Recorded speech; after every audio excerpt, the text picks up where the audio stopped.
If we think of them as, participants, willing participants, interested participants, we can find way better outcomes for them, and we can just walk alongside of them and build systems that facilitate them, leading their own recovery in these places. And that's really kind of fundamentally what's really interesting to us as an organization.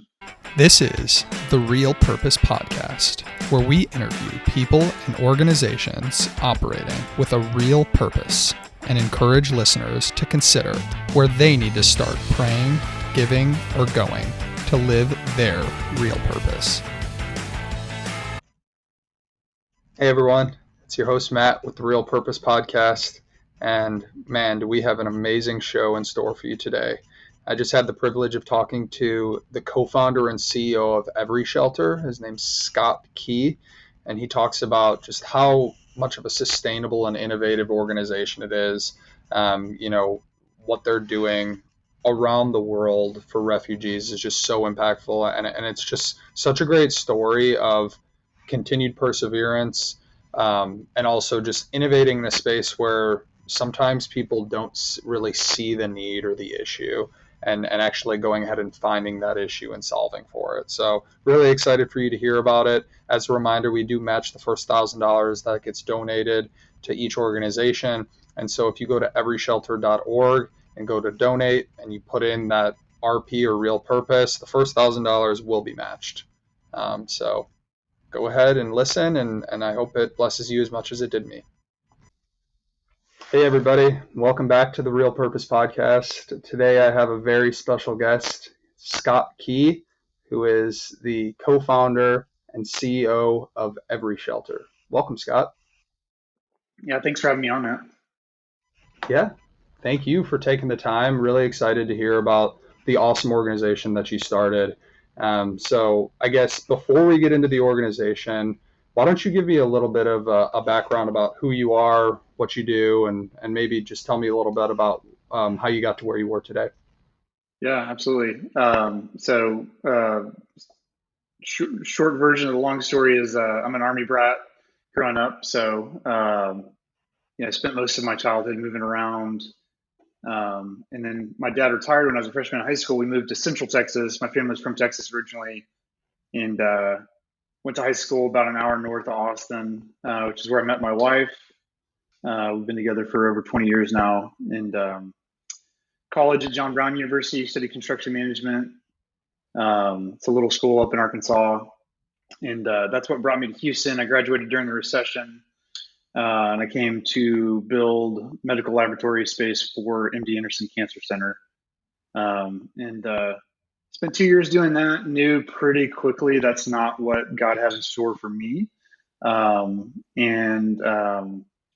was always really intrigued by design, architecture, and specifically the ability for design to kind of create new things in the world that didn't exist and solution to problems.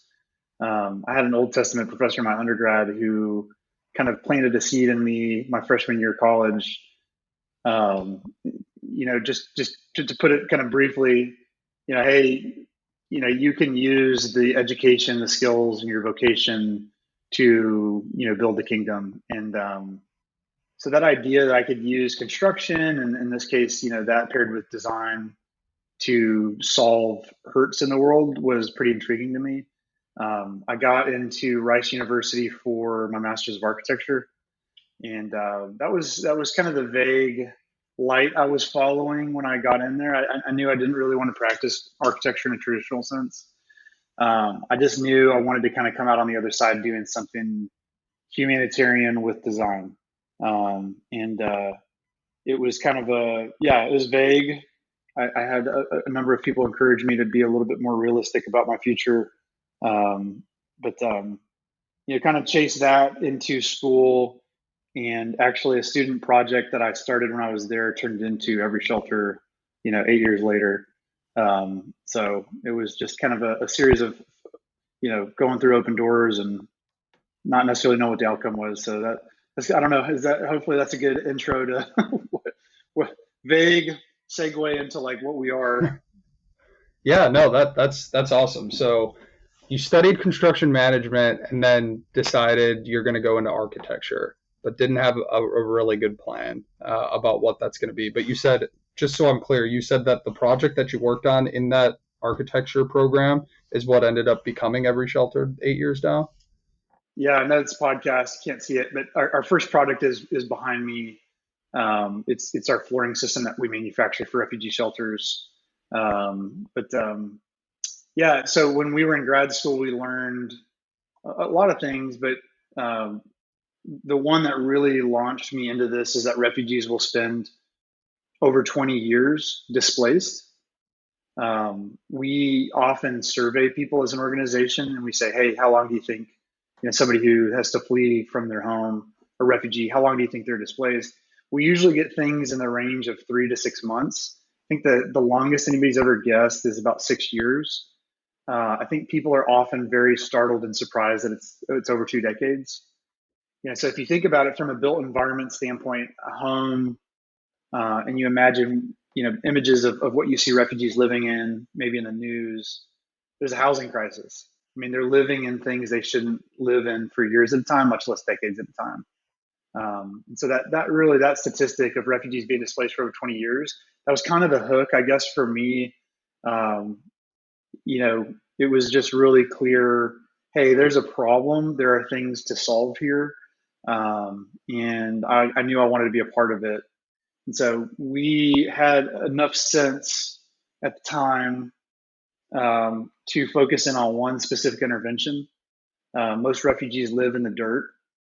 And so we had enough sense to just focus in on one specific problem and try to solve that really narrow problem first. And so we set about as grad students trying to create a flooring system that could go in a refugee shelter. So when we were grad students, we prototyped a lot of things. We tried a lot of things. It took us a while to get anybody to take us very seriously, because why would they? It is a pretty insular, the refugee relief sector is a pretty insular business. And it took us forever to get anybody to even just call us back. And one day we were in grad school, we heard that IKEA was developing a new refugee shelter and they didn't have a floor for that. And we simply photoshopped our floor into an image that we found of their shelter. And next thing you know, we're invited to Sweden to test a prototype. That work ended up in the New York Times, and it kind of launched us, or at least it gave us enough credibility where people started taking us seriously. And we'd gotten a grant when we were at Rice, and we spent a lot of it on prototypes, but we spent the last $700 hiring a grant writer to submit for a USAID, which is the United States Agency for International Development, a very competitive grant that they had, that was very risk taking. Most grants are pretty risk averse. And we didn't know it at the time, but we had a 1 in 3,700 chance of landing that grant. And we were really at the point where it was like, well, if we get it, we'll keep going. If we don't, then we'll just move on with our lives and career. And we got it. And it's kind of a small miracle. We didn't realize the odds were that bad. We also didn't realize that USAID doesn't fund refugee things. So we were pretty ignorant. And it's definitely one of those moments in this kind of history of the organization where I look back and I'm like, that wasn't us, Yeah. We didn't, we did the work. I say this a lot. We did the work, but the outcomes aren't ours to claim. That was like a clear moment where it was just like, we had no business applying for that grant. It wasn't even a good fit. We found out years later that they had just a momentary funder who said it had to be used for refugee things. And we were one of two in the inbox at the time. So it was, that was kind of the first moment where we had the funding. We had that grant was about $165,000. We raised another 50 through Indiegogo, and it wasn't enough to pay ourselves a salary, but it was enough to conduct a multi-year pilot in Lebanon along the Syrian border with our flooring prototype. So that's kind of the origin, and this is all before it was Every Shelter. This is just Scott and Sam, disappearing in the Middle East for a couple weeks at a time.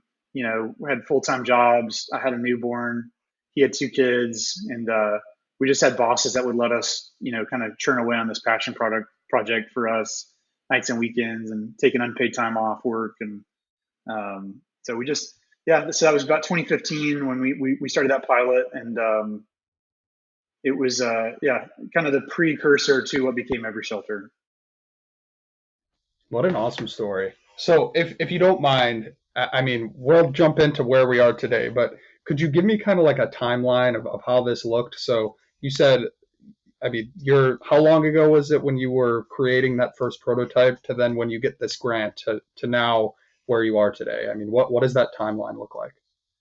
Yeah, so graduated college 2009, 2 years in construction industry, and then 2011 is when I started my master's of architecture. And it was that second semester of my first year of my master's program that we started. So late, I guess it'd be early 2012 is really when we got started. I think we made the first prototypes in 2013. 2015 is when we landed the grant. 2019 is when we launched Every Shelter. We had, between 2015 when we installed our first floors, 2018, we had gotten a lot of traction and we had seen how good it was, how much refugee families valued the creation. But we needed an entity to actually house, scaling that work up. And we had spent enough time in a number of different refugee contexts to know that there were a lot of other challenges that we wanted to be a part of solving. And so forming Every Shelter was that right vehicle to, continue the work, scale the work. And 2019 was when I was able to quit my job. So I was the director of product design for a company here in Houston for 5 years while we kind of, laid the groundwork to start Every Shelter. So, Yeah, this is I want to stop here because it's such an encouraging story, and especially for our listeners, who most of the listeners here have everyday jobs and kind of have something in the back of their head. It's like, I want to go do this, but I don't think I'm ready, and I still need an income. And so just to hear your story about taking the time, I mean, it took until you got that grant. It sounded like basically it was 5 or 6 years of grinding here, like in and out while you're still working a job before you got that grant, and then you finally were able to quit your job in 2018, 3 years after that. And so just to hear, firsthand from someone who was able to continue to pursue a passion even while they were actively working and making an income and making a living and supporting their family is really cool. So I love that story. And with that being said, now flash forward, we're 2023. Tell me about where Every Shelter is today, and all the awesome things that you guys are doing. yeah, so I'll use our experience with flooring as kind of the launch pad to explain what we do and who we are. Um, we we were wrong about a lot of stuff when we got started. Just ignorant. So we were right about the fact that refugees are displaced for multiple decades, that refugees don't have floors. But as we worked in camps, particularly in the Syrian conflict at that time, um, what we saw as the problem, we ultimately understood to actually just be symptoms of a bigger problem. A kind of a systemic problem within the aid industry. Um, the aid industry treats refugees and displacement as a temporary thing, an emergency. But 20 years is not temporary. And so when we were trying to decide, what is Every Shelter, what does it want to be? What we knew was that we wanted to be part of those kind of system level changes, that we wanted to be product innovators, product inventors. We wanted to scale good solutions, but we also wanted to kind of fundamentally rethink how specifically we're very much our lane is shelter, obviously. How do refugees access physical goods? So what we say at Every Shelter is we design shelter solutions for refugees. And we keep it at that solutions level because it is physical products. But now we've also launched a hardware store. And so our change thesis is really about that duration, that 20 years. We're particularly in our early days as Every Shelter very focused on the country of Uganda. Uganda is the third largest host country in the world. They've got 1.5 million refugees living there. It's what you would call a protracted crisis. And in traditional refugee relief, most of the physical solution are imported in from other countries. So tarpaulins, you name it, the physical goods that refugees receive are made somewhere else and brought in. When you do that, that does not benefit the local economy very much, right? That doesn't create wealth, that doesn't create job opportunities in these places. 86% of refugees live in developing countries, places that struggle with unemployment. So one of our large focuses as every shelter is, can we localize the production of the goods that refugees needs in those host country communities? Can we, create job opportunities and economic opportunities where the refugees are actually living? There's a lot of hostilities often between host countries and the refugees. And this is kind of aspirational, but, over time, they see job creation around that, that hosting responsibility that they bear. Does that start to change hearts and minds? And then, so we want to be about, so we kind of break it down into 3 segments: shelter goods, shelter depot, shelter workshop. So shelter goods, we want to make really solid products for refugees. Host countries often do not want refugees to build permanently. So we have millennia as humans, we have millennia of technology that has built on itself over time to develop the building technologies that we have now. You, in a refugee context, often have to wipe a lot of that off the plate, because if you can't build permanently, you take a lot of materials and technologies off the menu, if you will. And so our flooring system, as an example, bridges that temporary permanent gap. You can see it behind me. So it's modular. So it's easily installed by refugee families. So it retrofits. We kind of joke we're in the retrofit and remodel business. It retrofits an existing shelter with a floor. Doesn't matter what it is, what you're living in.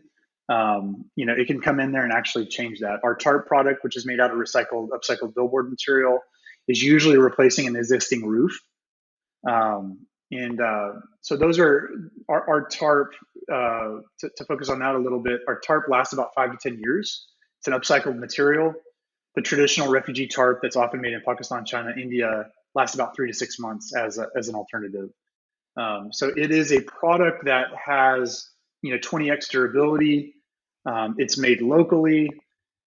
It's often made by refugees, and it provides that kind of temporary but permanent solution that refugees need. 5 to 10 years is quite a long time for a tarp, but it's still a tarp, and so host country governments see it as a tarp, even though it's a long-lasting tarp. So shelter goods, we want to make products that are appropriate for the needs that refugees have.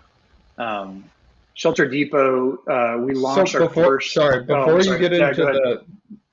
Before you get into the shelter depot, I just want to stop here. So these shelter goods, and maybe just to paint context for people who are less familiar, so the temporary housing, is this strictly like a money thing, why the government would like to keep it as more of like a non-permanent structure? Is it more because they're expecting movement and so they want to be able to easily take it down and move it somewhere else?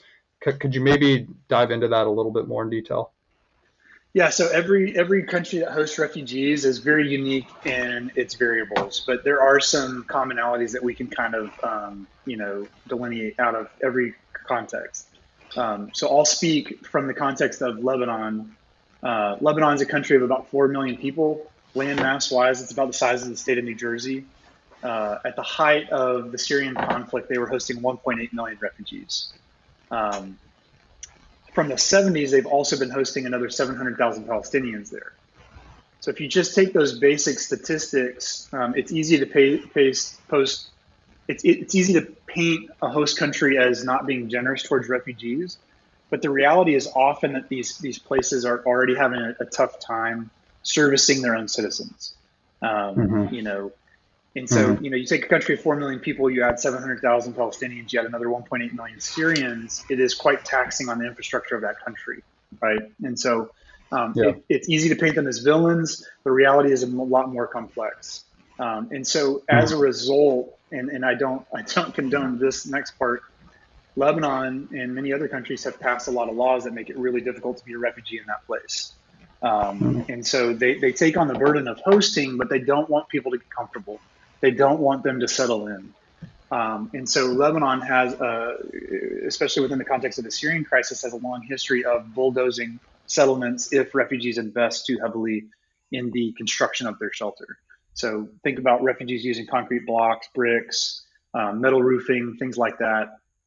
If they do that, the government will eventually come in and bulldoze your home. And so that's also the case, say, in like Bangladesh. Turkey makes it quite difficult for refugees to kind of build permanently. So it varies quite a lot.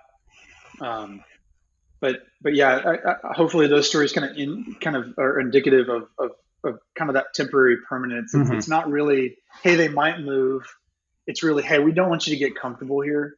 And then I'd say, everything in the world's generally multifactorial. It is a money thing, right? The world, there's 108 million refugees right now.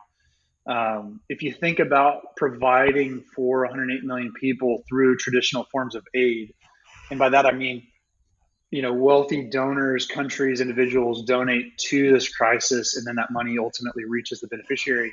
You think about it like that, 108 million people is quite a lot. 20 years is quite a long time.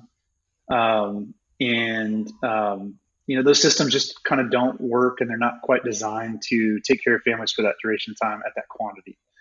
The world has enough abundance and wealth to do that. We always kind of talk about how we're in the reality game. We're in the reality business. Right now, that level of capital is not deployed. So it is a money issue in the sense that, globally, the statistics are like $400 per home are allocated to refugees. And so that is a part of that problem that we're trying to solve for. And if you think of refugees only as victims, as needing aid, well, that's a really tough problem to solve. But if you change the paradigm and you say, hey, refugees are talented, refugees are hard workers, they are victims, yeah, sure. But they have a lot to bring to the table. If you see them as participants and not victims, what's possible with their housing and their ultimately their income, their potential is not limited by the amount of capital, by a lot of these things that we impose on them. If we think of them as participants, willing participants, interested participants, we can find way better outcomes for them, and we can just walk alongside of them and build systems that facilitate them, leading their own recovery in these places. And that's really kind of fundamentally what's really interesting to us as an organization. Yeah. Well, you hit on a lot of things there. So thank you for that. I think the first thing that I wanted to call out was, and just from a generalist, you mentioned cost, and I think it's easy for us to say, like, oh, you should spend like so much money, like that they need the help, support, etc. But I mean, put yourself in the shoes of the governments, put yourself in the shoes of these people.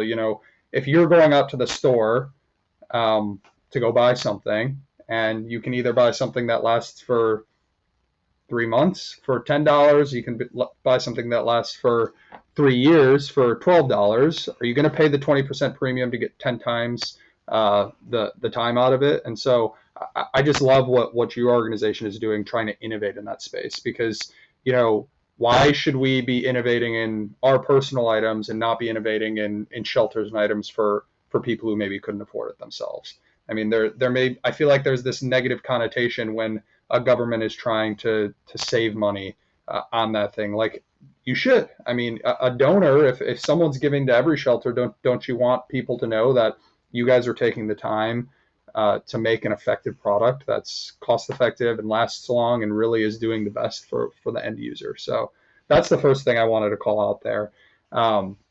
The second piece I wanted to call out, and I'm sure you're going to get into it, but I just love how you guys have turned this into, like you said, not always making the refugee the victim. And so I really want to hear about, if you can maybe dig a little bit deeper, and I think you're going to get into that in these next two steps that you were mentioning, but how you allow refugees to learn and have an impact on the communities that they're living in. Yeah, absolutely. And it's kind of intertwined with your first and second, call out there.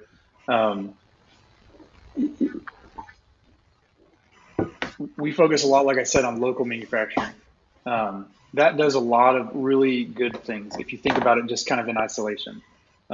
One is it creates local jobs. We give the opportunity to, in the context of, we manufacture our flooring product in Turkey that services refugees living in Turkey, Syria, right? So local jobs for Turkish citizens, Ugandan citizens, also refugees in the case of our tarp. So that's one good thing. The second good thing that it does is it cuts out a lot of shipping costs. That might sound kind of negligible, but when you're shipping into these places, that can double the cost of your product. So if I'm making a $15 tarp in Pakistan and I've got to get it to landlocked Uganda, that tarp probably didn't cost $15. It probably cost $30, $40 by the time I get it there. If you factor in the entire supply chain. So if you can manufacture locally, if you can find local solutions, which I'll get into, you can invest in durability and quality and not lose a lot of that money to shipping. So it does the good of creating and stimulating, assisting in local economies. It also does gives us the ability to invest in quality.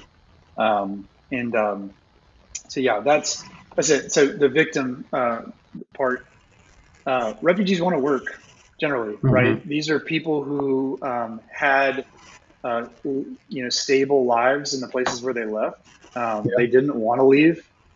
They leave because of fear. A bomb dropped in the apartment complex next to me in Ukraine, or the village over from me in the case of Democratic Republic of the Congo. There was an entire massacre, one village over, and the writing was on the wall, I need to get my family to safety, right? People don't choose to leave. They leave because of fear, and then they leave behind everything that they had, their home, their jobs. Often in these contexts, refugees are also not allowed to work. So they're stripped of the ability to be gainfully employed, to contribute to the economy, but they want to work. And we have found a lot of success as an organization in finding, I don't want to call them loopholes, but we have done a good job as an organization of finding opportunities that do allow for that work to happen. So Uganda is a country that is quite a lot more permissive with work. Especially when refugees are working on behalf of other refugees, there's a lot of opportunities there. And so we've been able to, at our workshop facility in Kampala, we have a property there. We've been able to train refugees on making this tarp product out of the upcycled billboard material. I'll segue a little bit here.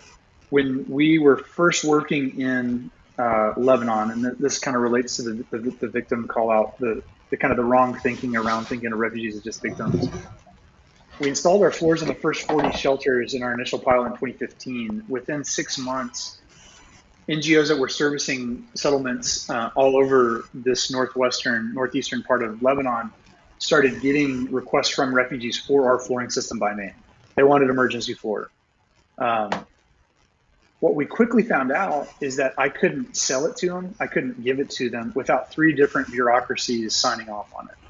So if you think about that in isolation, you, Matthew, want something for your family, but you actually have no say in it, right? The government, the UN, and the NGO servicing you all have to decide, hey, you know what? Matthew said he wanted floors, but I can't give. But I have decided that Matthew doesn't actually need floors. That's not right. And that planted the seeds for our hardware store, which is, can we put a store in a refugee settlement and give refugees back that choice? So if I think of a refugee as a victim who can't help themselves and they can't make choices for themselves, then a structure that says, hey, look, I'm going to decide for Matthew and his family what they need and they don't need. That's the system you get, right? If you say, hey, look, refugees aren't a victim. In fact, they are very intelligent. They know their needs better than I ever could know them. Can we build systems that actually facilitate that choice and honor the fact that you might and probably do know what's best for your family? So in February, we launched our first hardware store, and it gives refugees living in this first settlement the ability to go to the store and say, you know what I need is a solar light because I'm tired of looking at the dark. I need an axe so that I can actually create livelihood opportunities for my family and income streams. We've had refugees build entire shelters from the materials that they could get at the store. And it's just kind of a simple thing, right? It's a store, but it's kind of revolutionary in the sense that the way that the system has thought about refugees for so long is only as victims. And all we're saying is like, hey, we should give them the dignity of having choice over what happens in their life. Yeah.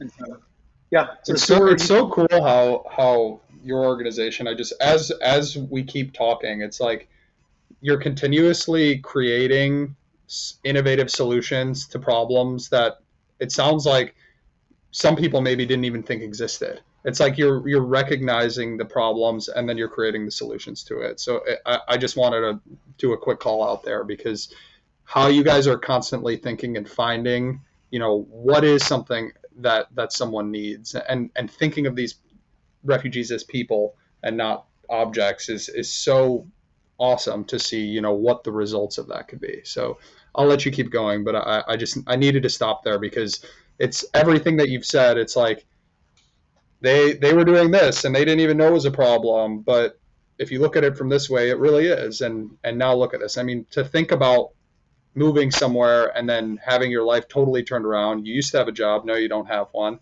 You used to be able to go to the store and pick something up if you wanted it. Now you just get sent whatever someone thinks you need, and other than that, you don't get anything else. So very, very cool, and excited to continue hearing more about what you guys are doing. Yeah, I appreciate it. I mean, and honestly, I mean, it comes from, as an organization, having a culture of listening. And yeah, and we're still small. We're about 4 years old. I think we just hired a few people. I think we're up to like 13, 14. But we're still nimble, and we hope to always be that way. It's I kind of joke that the bar of innovation in our space is pretty low. And it's, yeah, but that's what we want to be about. I mean, we want to be about bringing, kind of these changes that we see, and really, I guess if we were to kind of talk about more ambitiously, like more large scale, we really kind of want to be a lot on the hill. Like, hey, can we demonstrate that these things work? We don't have ambitions of being a multi-thousand person organization. Like, we don't want to be the next charity, next big charity. Right. We want to do things really, really well, and then help other people do them as well in their context. So we talk about Uganda a little bit as a laboratory, in the sense of, hey, one of my board members always says, like, hey, you should be a do leader before you're a thought leader. There's plenty of people who call themselves thought leaders without being a do leader first. We want to do this really, really well in Uganda. That's kind of our next 5-year plan, is to just, hey, demonstrate this local economy, this local manufacturing, this local distribution method through the hardware store, and then, help other people in other contexts who are probably better suited to, replicate these models in the country context where they are. Yeah. So, but the store has been an interesting avenue for continuing to innovate, to continue to kind of pivot and build and refine. We still are subject to the kind of whims and wills of the powers that be in these places. And so when we got news, 4 years after we started researching this idea of a store, got news that we were finally going to be able to launch the first one. We also got the news that we would be launching it in the hardest place in Uganda to launch one. So the Bidi refugee settlement is about 20 miles south of the border with South Sudan. So it's pretty isolated. It's hard to get to. It's the second largest refugee camp in the world still, 270,000 residents.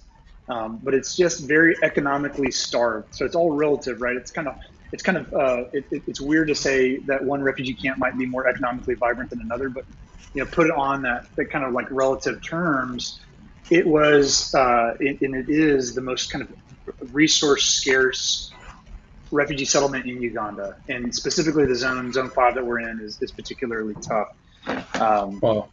And so the idea of launching a store into that environment was unappealing. You have this, your baby, your little, your seedling idea. And I talk about it in my kind of farming terms. the settlement where we wanted to launch it initially would have been like planting it in the loamy, fertile soil. And we were directed by the government to launch it in the most economically scarce. So it'd be like the rocky soil with goats running around.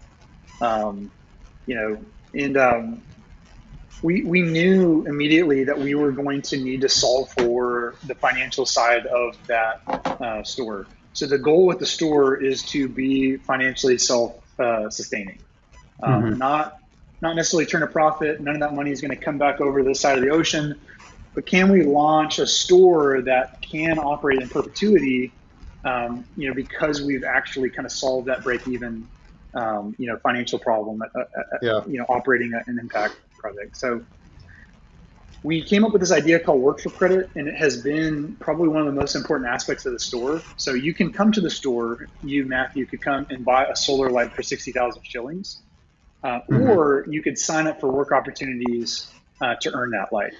Um, and so the first work for credit opportunity, it was really just a pilot. We just wanted to prove the concept. Like, would people be willing to work instead of paying cash?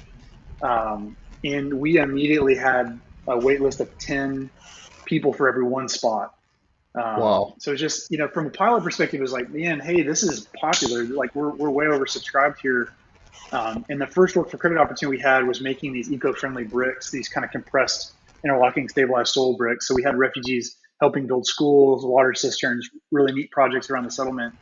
But that value proposition was there. Hey, I'll work and earn an axe, a roof for my home, a solar light, by working using my sweat instead of cash, which is rare commodity there in some ways. Um, and one of the most popular items at our store are poles to build shelters with. So Yeah. eucalyptus tree poles. Those are hard to find. And so we said, well, hey, maybe the next work for credit opportunities, we can plant our future inventory. Let's plant fast growing trees, and we can create a work for credit opportunity for refugees planting those trees. So we had 2.5 acres that were just at our disposal. We had a donor step up. We did it, and we uncovered probably one of the biggest opportunities that I think the store will have in Uganda, which is reforesting these settlements. You've got 270,000 people living in the same place. They want trees to build their homes. They want trees to burn for fuel. Yeah. The deforestation that has happened in the settlement is pretty alarming. And so if you think about them as two problems, like a Venn diagram, you've got deforestation on one circle, you've got refugees wanting employment opportunities in the other. You merge those two problems together, giving refugees opportunities to plant trees to sustainably reforest their settlement is, on one hand, it's really good. I like planting trees. I think it's a good thing. But from this perspective of the store, every time a refugee has the ability to plant trees for a day, that is shelter items that they are earning for themselves. So we see them as store sales in a Yeah. sense, an impact, shelter impact, while they're doing this really incredible thing of reforesting their settlement. And so we kind of we took a chance. We planted 2.5 acres. We didn't really know that it was going to go anywhere. That caught the attention of a lot of large entities that said, "Hey, you guys just did 2.5 acres, but we gave you 25. Could you do 25 acres?" It looks like the way this is going, in the next couple of years, we'll start planting about 5,000 acres with this, and so it's really quickly becoming kind of the economic engine behind that store sustainability. The World Bank, a lot of environmental organizations see reforestation as a priority. Through Shelter Depot, we're able to convert that into shelter outcomes for refugees and work opportunities. And Yeah. it started as, hey, let's just try it, and we had no real giant ambitions, and that work was honored, and it looks like it's going to be that work opportunity that allows us to scale to what our goal is. Every single refugee settlement in Uganda, there's 14 of them, so we can go into those places and say, hey, we don't have to rely on cash sales only. We have these work opportunities where people earn, and we have been able to vet that out and actually prove out that that's a very popular proposition, to earn products for their families. So, Wow. Yeah. So awesome. I feel like this word sustainability just continues to come up. You know, you've come up with sustainable products. You've come up with now a sustainable way to keep these warehouses running, these depots running. So I wanted now to move into our topic of the day. This is kind of a merge. Usually I ask about what the organization's next steps are, and also do a topic of the day. But I feel like your topic of the day really goes hand in hand with everything we've been talking about. You know, we've been talking about sustainability, and this is going to be talking about what your plan is for the future. So the topic of the day today is these unique revenue streams. And so if you wouldn't mind, could you explain how now you're taking that sustainability aspect that you've applied in so many different aspects of the organizations, now how you expect to use that here in the US? Yeah, absolutely. I'll give you a little background. I was in a camp in Lebanon in 2018, and I saw at the time, we were all about floors. That was the only thing we had going on. We were focused on scaling emergency floor. I was in a camp, and I saw the Prime Minister of Lebanon's face upside down wrapping a house form, and it was just strange. And I wanted to go take a picture of it. So when we were done with the day, I walked across the field. My translator asked the family permission to take a picture of it. I was just like, man, this is so weird looking. And talking to the family, we found out that that was a billboard. I had you see billboards every day on the side of the road. I didn't know what they were made out of. We had been working with refugees long enough to know that the traditional tarp was problematic, 3 to 6 month lifespan. This family had been using this billboard material for 2 years with no issues. So it was just like a light bulb moment. I was like, man, is this a waste? Is this a waste stream? Is this something that is just disposed of? Because if so, then that price point for the material starting in a really good place, free potentially. Yeah. And so we spent the next few years chasing this idea of repurposing, billboard material. So globally, there's about 2 billion square feet of the material produced. It's made out of this really thick PVC material with fiberglass mesh embedded in it. I can get really nerdy about it, but for your listeners, the point is it's very durable. And once it's had Coca-Cola's, branding, for example, on it, Coca-Cola doesn't want that out in the world, willy-nilly.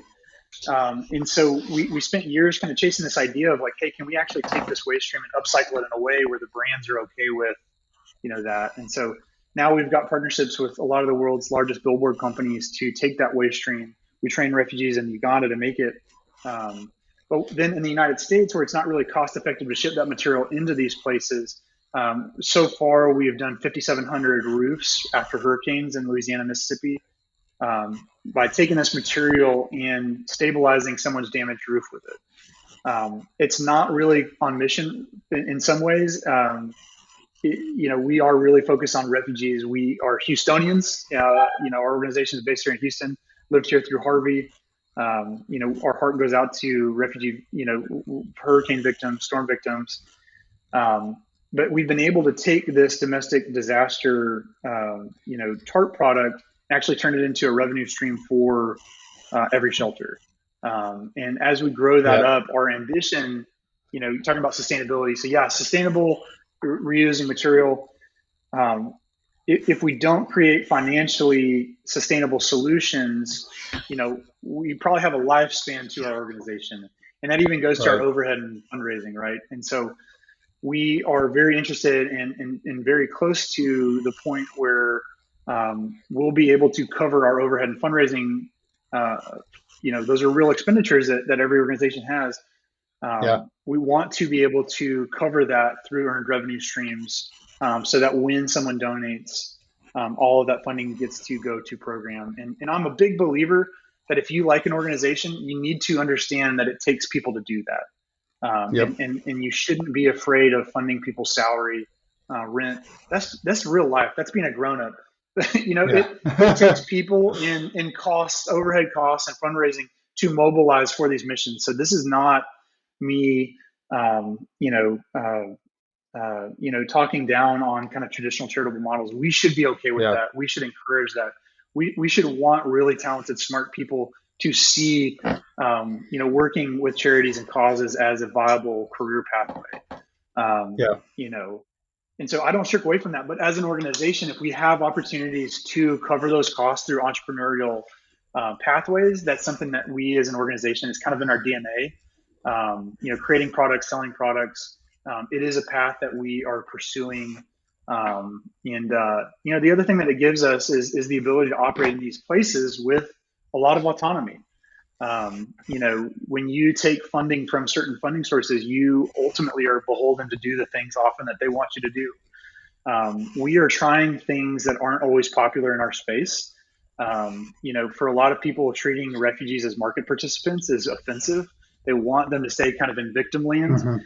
And it gives us, if we can generate our own income streams, it gives us the ability to be bold about that and just say, no, like this is honoring to these people to think of them in this way, and to treat them like that, because these things are actually happening, and we just need to acknowledge that and actually use that current, to build real impact. And so, for us, that's an important pursuit.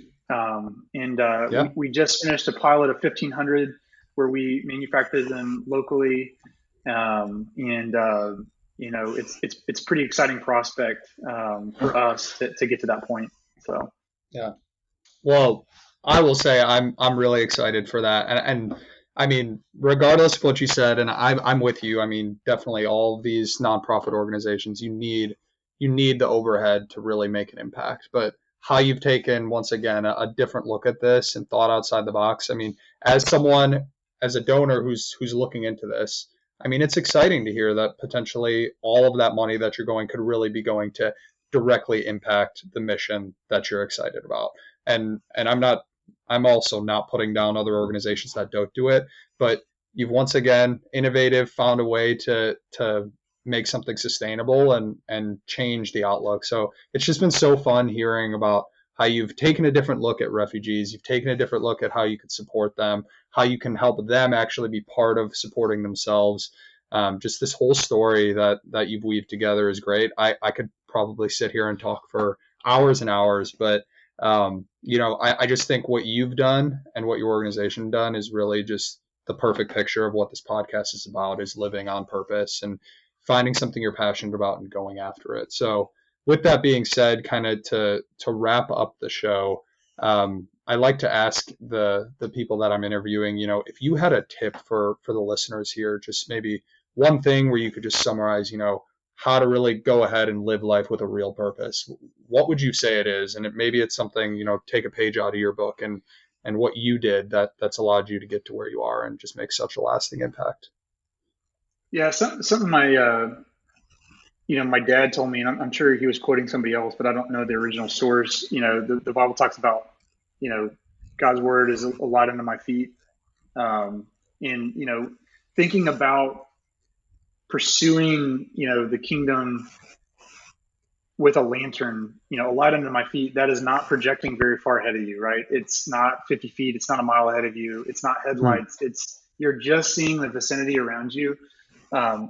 I know that my own story that got me here was just continuing to take the next step. In full reality, in full view of my responsibilities here on earth too, right? I had kids, I had to have a job. It was often taxing for me to leave my family to go to the Middle East for weeks at a time. But I didn't know what this was going to become. I knew that I had a passion. I knew that I felt drawn to God was really gracious to me, and kind of along the way, we just kept having these moments where it was just like, man, I'm done. Almost, I don't advocate for this, but it was just kind of like almost like a test for God. Was just like, well, man, if this outcome happens, we'll keep going. But if not, it's probably time to hang it up. And, multiple times in often fairly dramatic fashions in my story, that door would then open, and we would just keep going. And so I had no idea that this was going to be the case when I decided to quit my job in construction and go to architecture school. I think everybody that's listening probably has that next thing they can do to be obedient. And I think that's actually all it's about. I think you can kind of boil down anybody's impact to that kind of micro level of like, hey, actually all we're asked to do is be obedient. That's going to look different for everybody. And not everybody's passion turns into, a nonprofit or, their life's work. it may just be obedient to your next door neighbor. It may just be being obedient in giving and being generous with your income. It's going to be different for everybody. But the thing that you Yeah. need to know is like, it doesn't need to be grand. And two, like it's unlikely that that bigger picture is going to be very clear to you. But God knows that bigger picture, and we are just really blessed to be able to walk in His will, and so yeah, that's my tip. Is just things are Yeah. just not very clear, and you just take that next step in obedience to the thing that is on your heart, and you never know where it's going to go. Could be big. Yeah. It's all going to be big if you're being obedient. Yeah. Yeah. Well, there you go. Take the next step. It's such a good reminder, and I think it's so easy for any of us, who want to live on purpose, is to think about the big picture, long term, the far out.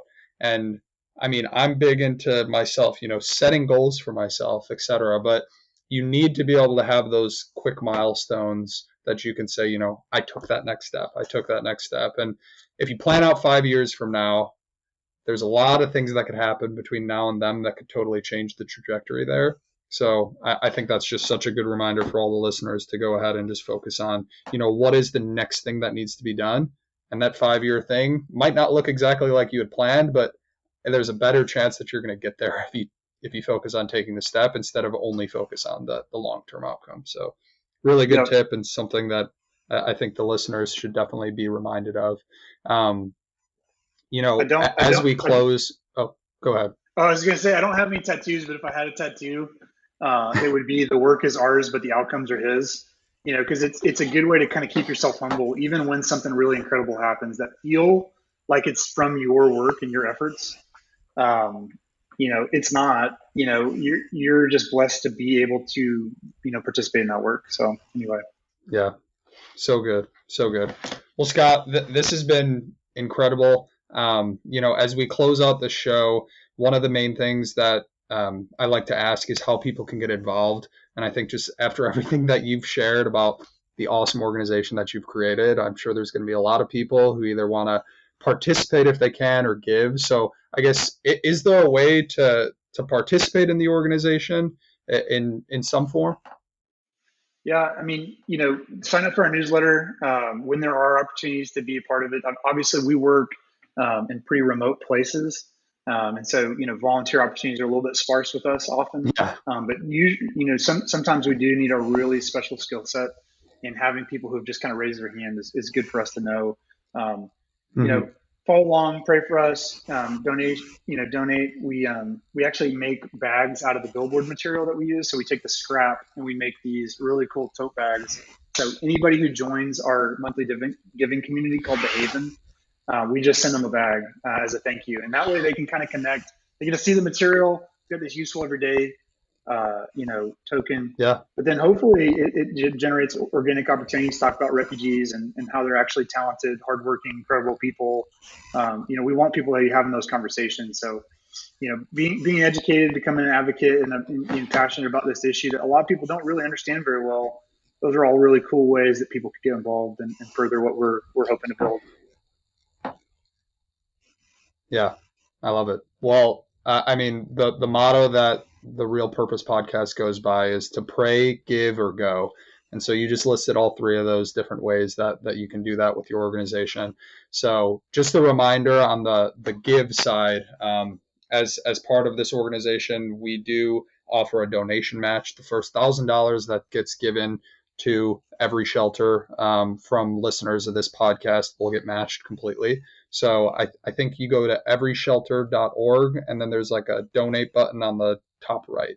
And then you can go in there, and, Scott and I talked about it. We're working on potentially having a unique URL that you can go to give to identify that this is from the Real Purpose podcast. If we do get that done, it'll be in the show notes. If not, then you can always put a comment of, the typical RP or Real Purpose to designate that you heard about this from listening to the show. So anyways, Scott, it was amazing talking to you. I'm so excited to hopefully talk to you a couple of years down the road and just hear about all the new amazing creative ideas that you've come up with, and just to see the impact that you guys have made. But thank you so much for the time, and just reminder to the listeners, whether it be participating in Scott's organization with Every Shelter or going doing something on your own. I think he was a perfect example of living with a real purpose, and you guys should go out there and do it yourself. So thanks. Yeah, thanks for having me.